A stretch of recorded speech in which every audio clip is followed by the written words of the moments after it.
What's up, Giant Slayers? Welcome back to the channel. In today's video, we're breaking down one of my no-gi rows against my buddy Kamea, 220-pound brown belt versus me, 155-pound black belt. If you guys want to learn, then keep on watching. Okay, guys, so here I am on the right. My buddy Kamea is a really good wrestler. He wrestled in high school. As you guys can see, he's got some big hips and thick legs, and so oftentimes I don't like to shoot in for a takedown right away. I like to make sure I try and set it up as best as possible. I always like to try and shoot on a single leg versus a double leg. That's kind of my preference against a big guy. Just fight half the body instead of shooting for two legs and getting stuffed underneath him. But here I am tying up with him, looking for an underhook on my left side, dropping down for a single leg, and Kamea is able to spin out right there. You guys can see he's pretty quick on his feet. So here we are. Tried to pop his elbows there and change levels. He did a good job sprawling, reshot, and then I sprawled on him. Trying to attack a guillotine right here, but he did a great job rolling out. Kind of got a good laugh right there. But I was able to kind of frame on his hips and slide back and belly out. Actually learned that technique from one of Lachlan Giles' no-gi videos. When your opponent escapes the guillotine, how to reset from if you're the person attacking the neck. So here we are back on our feet. Kamea's looking for a collar tie. He's got an underhook. Was able to kind of snap me down, get the front headlock and a cradle here, and was able to knock my hip down. Good job by Kamea. Right now, I'm in a bad spot. He's got two of my knees, my feet facing in one direction.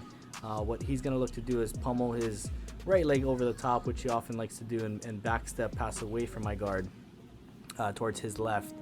But here I am framing and trying to get my butterfly hook and use that high knee shield to kind of frame his chest away from me and make some space.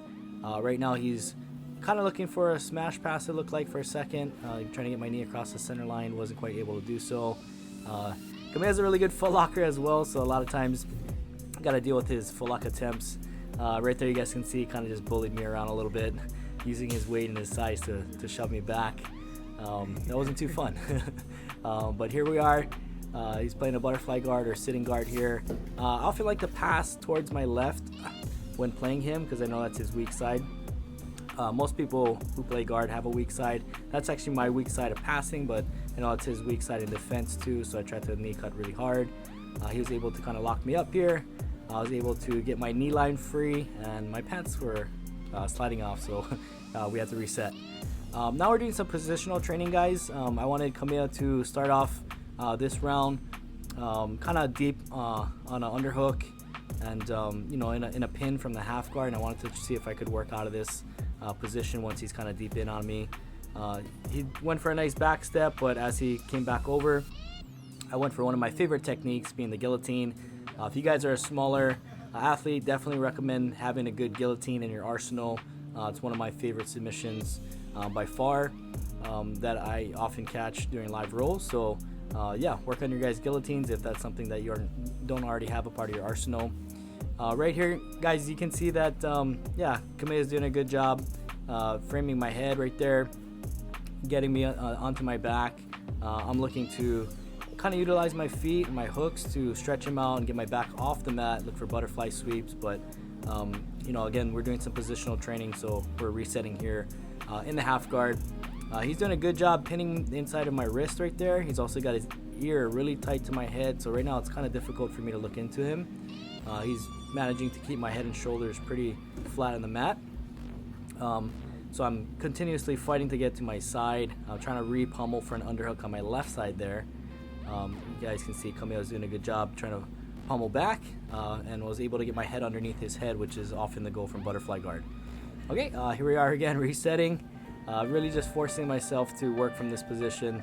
Kamea's making some adjustments this time. He's trying to creep his body a little bit higher so he can kind of get past my butterfly hooks. Here he goes, looking to pummel that left leg over the top to help him out.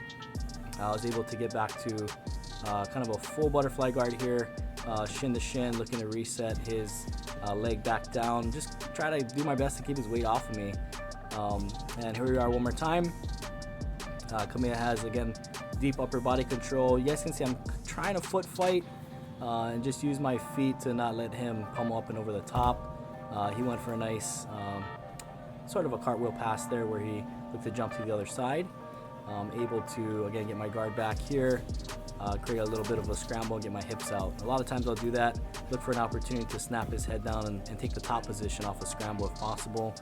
Don't always like hanging out on the bottom with, rolling with the big guy from this position, so it's kind of what I was looking to do. But yeah, getting some really good positional sparring in tonight. So this time you guys can see my facial expressions are starting to change.